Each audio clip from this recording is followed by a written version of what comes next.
네, 한의학박사 이경입니다. 자, 오늘은요, 다이어트에 대한 얘기를 하면서 술에 대한 얘기를 좀 해볼까요?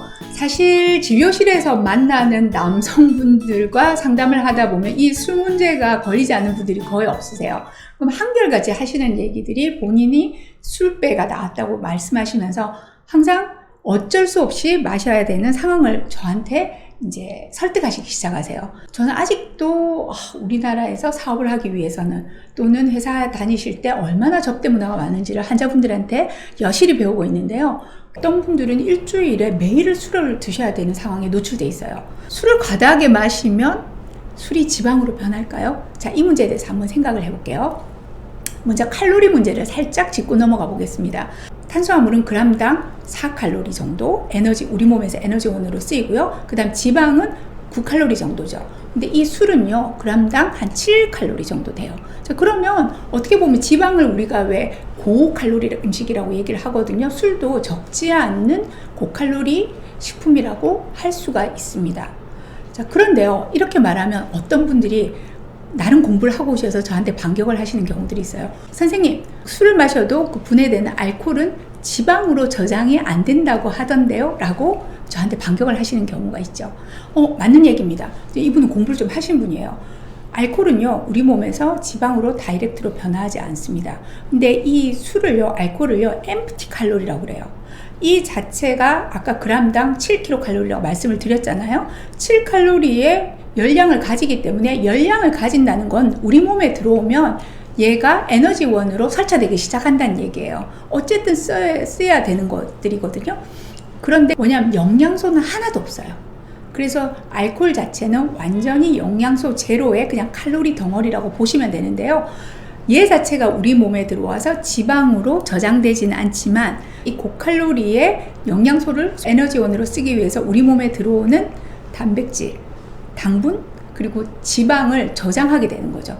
그러면 여기에서 또 반문을 하세요. 선생님, 저는 깡술만 마셔요.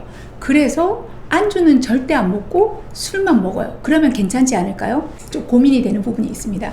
자, 보통은요, 특히 술 많이 드시는 분들이 술배가 나오는 이유는 안주 때문인 건 맞습니다. 여러분들 보통은 술 드실 때 어떻게 드세요? 대부분 지방이 많은 고지방식, 삼겹살, 이런 것들을 안주로 드시는 경우가 많죠. 그런데요, 한번 계산을 해볼게요. 우리가 밥 한 공기를 300칼로리라고 하는데요. 소주 한 잔은 90칼로리예요. 그리고 맥주 한 잔은 100칼로리 정도 돼요. 그럼 여러분들이 계산만 잠깐 해봐도 소주 한 3-4잔 정도면, 그리고 맥주 한 3잔 정도면은 밥 한 공기 드시는 거랑 똑같죠. 그런데 이렇게 술만 드시나요? 여기에 삼겹살 1인분 추가하게 되면 여러분은 무려 1000kcal를 드시게 되는 거라고 보시면 됩니다.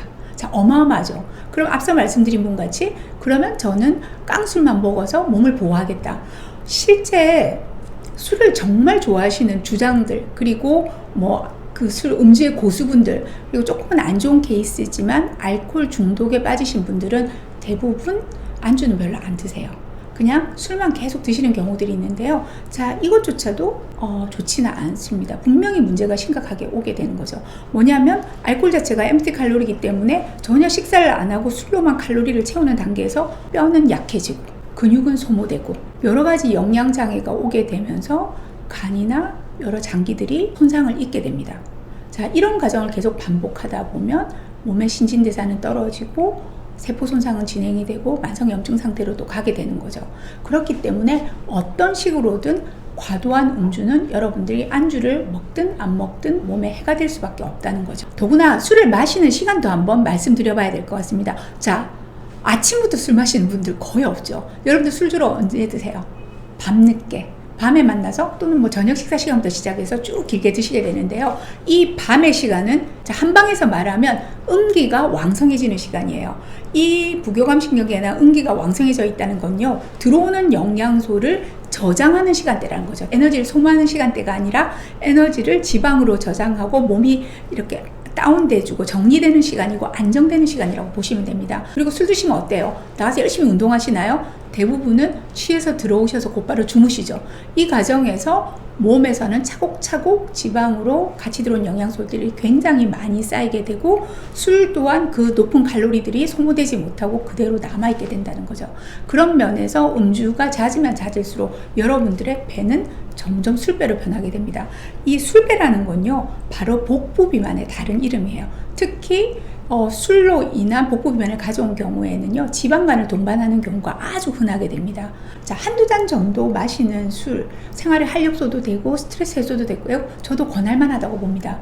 하지만 과도한 음주를 계속하고 있다면, 그러면서 여러분이 다이어트를 하고 있다면 절대 좋은 결과는 가질 수 없으니 마음만 먹는 것만으로도 술의 횟수를 절반 정도는 줄일 수 있고요. 또 술을 드시는 동안에도 술에 드시는 양을 반 이하로 줄일 수 있습니다. 안주류로 살이 찌지 않는, 술을 좀 줄일 수 있는 채소나 다른 영양소들을 같이 즐기면서 음주 양을 줄이고 또 일주일에 횟수를 줄여가는 방법 한번 꼭 해보시기 바랍니다. 감사합니다.